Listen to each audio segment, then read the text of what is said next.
Le jour où je suis tombée malade et que j'ai fait environ 2 mois de maladie et qu'elle n'est pas venue me voir, c'est à ce moment-là que j'ai compris que l'amitié n'allait qu'en sens unique. On ne parle pas beaucoup des déceptions amicales. Et pourtant, elles peuvent faire aussi mal que les déceptions amoureuses. Surtout pour les personnes qui souffrent de dépendance affective, parce qu'elles donnent sans compter.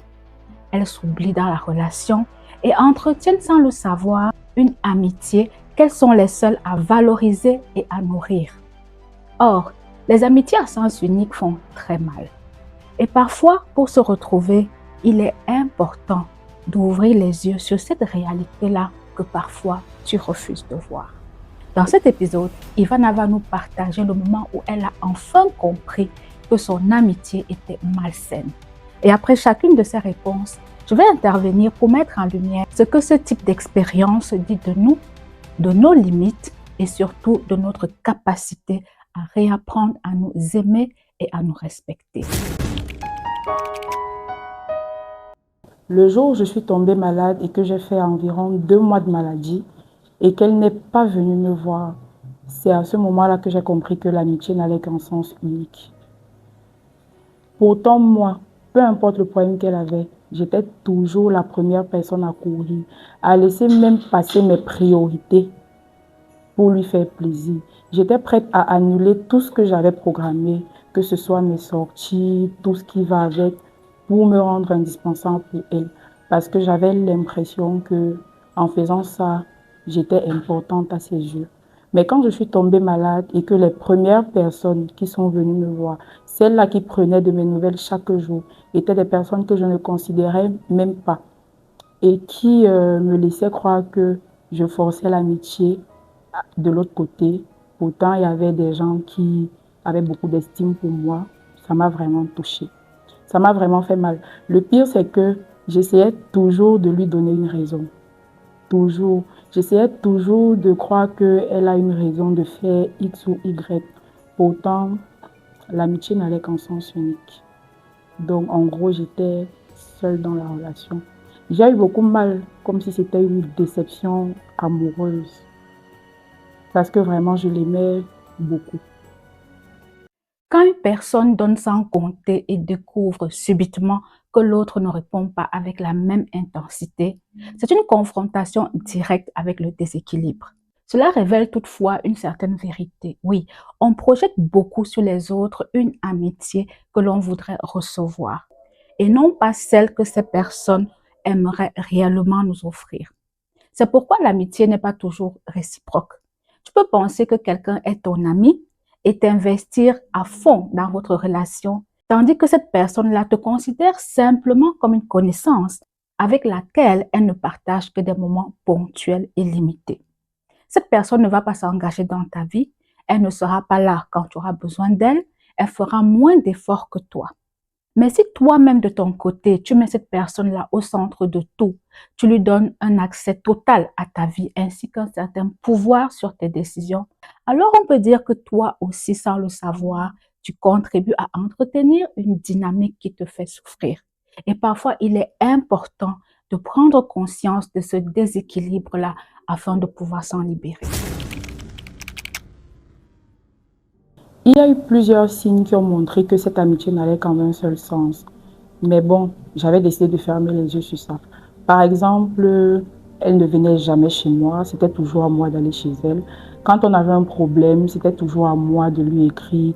Elle restait dans son coin. Et puis moi, si elle ne me parlait pas, je devais rester tout le temps à me poser des questions, à regarder mon téléphone, pour savoir si elle m'a écrit, pour comprendre ce qui se passe. Même quand elle n'avait pas raison, même quand elle avait tort, c'était toujours à moi d'aller vers elle. C'était toujours à moi de revoir mon emploi de temps pour m'accommoder avec elle.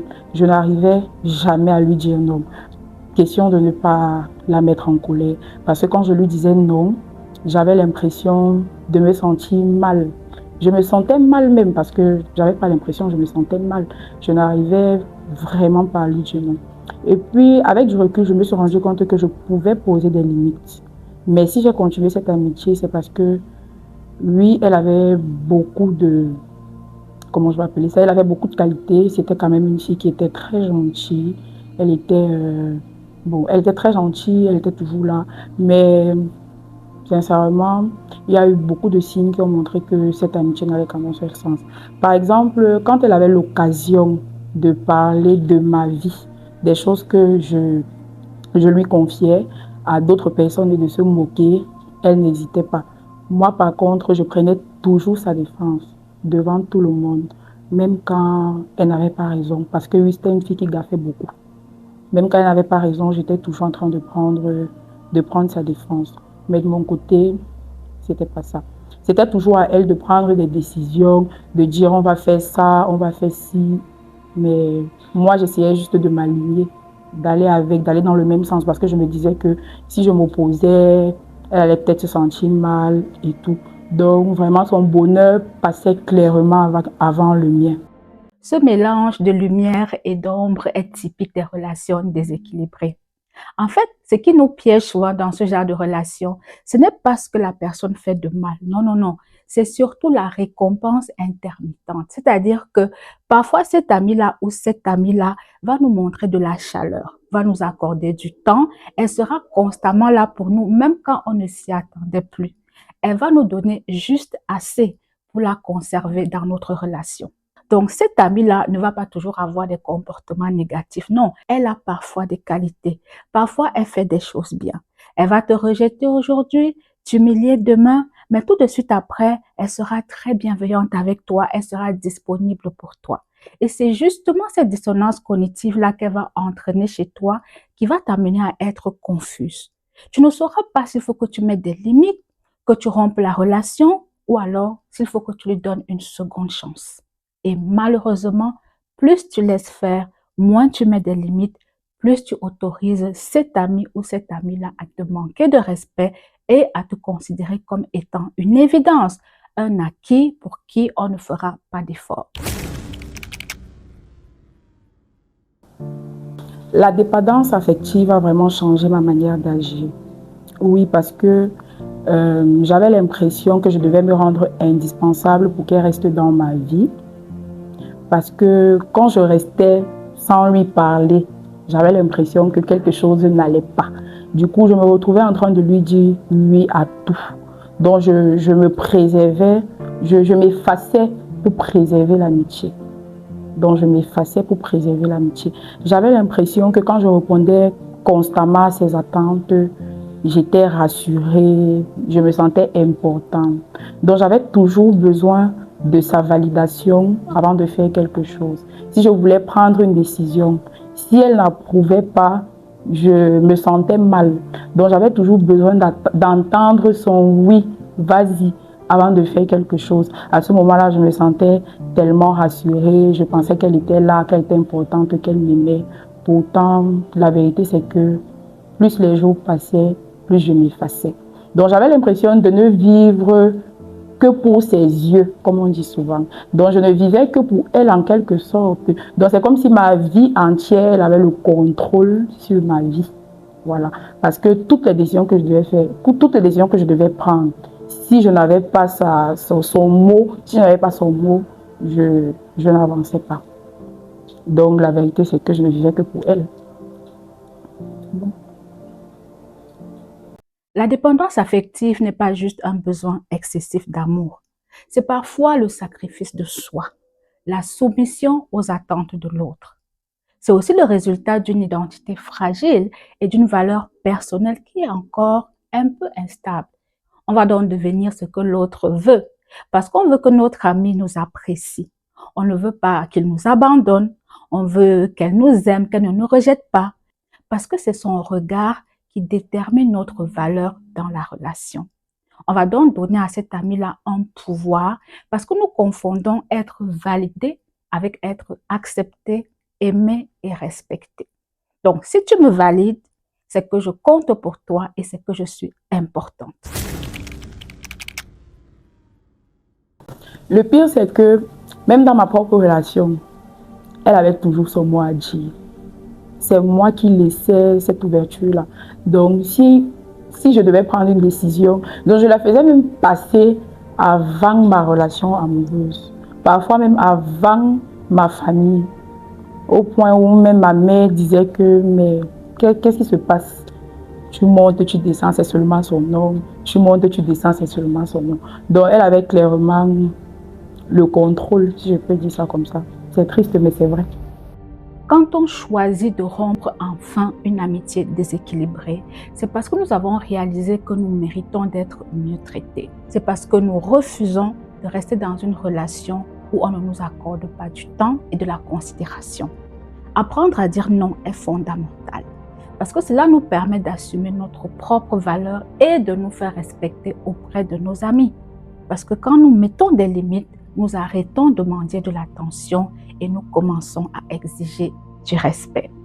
Si pour toi, l'amitié signifie réciprocité, être là pour moi, être à mon écoute, être disponible autant que je le suis pour toi, alors oui, il se peut que peut-être cette personne que tu considères comme étant ton ami et qui ne t'accorde jamais du temps, qui n'est jamais là pour toi, même pas une fois, ne soit pas vraiment ton ami.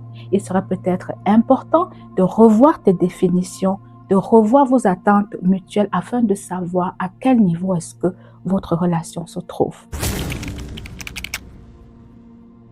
Ce qui m'a aidé à couper les ponts, c'est quand j'ai appris à dire non. C'est la première fois où je lui ai dit non sans culpabiliser. C'est la première fois où j'ai pris une décision qui ne l'arrangeait pas sans son avis. Du coup, ce jour-là, je sentais comme un soulagement intérieur. C'était comme un ouf, comme si j'avais soufflé, comme si je me sentais libre. J'étais tellement contente le jour où je lui ai dit non, sans culpabiliser que je n'en revenais pas. Et c'est à partir de ce moment-là que j'ai compris que moi-même, je ne me connaissais pas vraiment.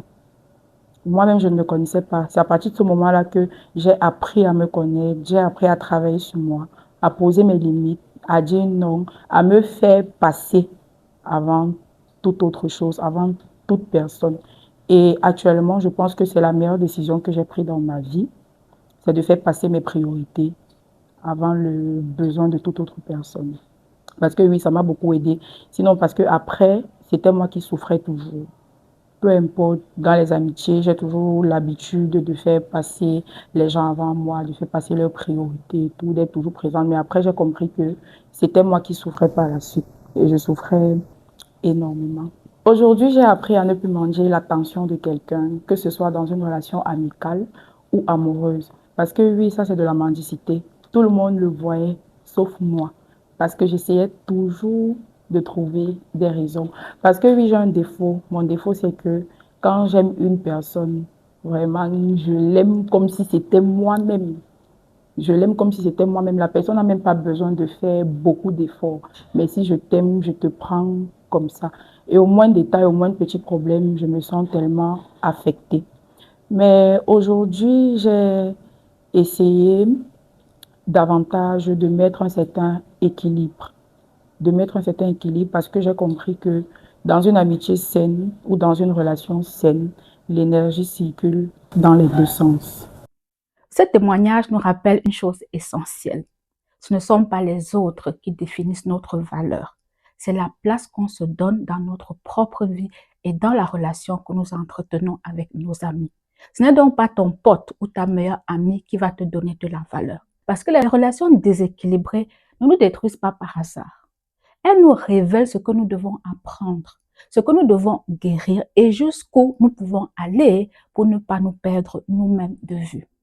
C'est donc un apprentissage. Si tu vis une situation similaire, demande-toi pourquoi tu laisses cette personne-là te traiter de cette façon.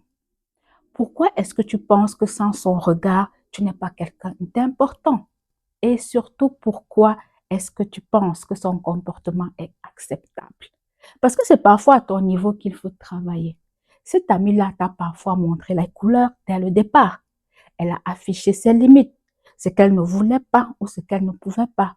Mais tu n'as pas écouté, tu as insisté. Parce que peut-être chez toi, il y a un besoin, il y a une blessure en fait qui te pousse à t'assujettir, à te soumettre et à mettre en priorité les besoins des autres au lieu des tiens. Donc parfois, une relation amicale qui ne se passe pas bien, ce n'est pas toujours la faute de l'autre. Parfois, c'est nous qui ne voulons pas ouvrir les yeux et qui courons après quelque chose qui nous a souvent manqué, que ce soit dans notre enfance, dans notre adolescence ou même dans notre vie d'adulte. Merci à Ivana pour ce partage très enrichissant et j'espère que cela va aider beaucoup d'autres personnes à prendre conscience qu'une relation saine est une relation dans laquelle il y a de la réciprocité, c'est une relation dans laquelle on se sent respecté et c'est une relation dans laquelle on peut plus ou moins recevoir un peu de ce qu'on donne aussi. Bien évidemment, il n'y a pas de relation où tout est 50-50. Je parle ici de sentir que l'autre personne me considère également comme son amie, de la même manière que moi aussi, je la considère comme étant une personne importante de ma vie. Parce que la santé mentale de tous compte.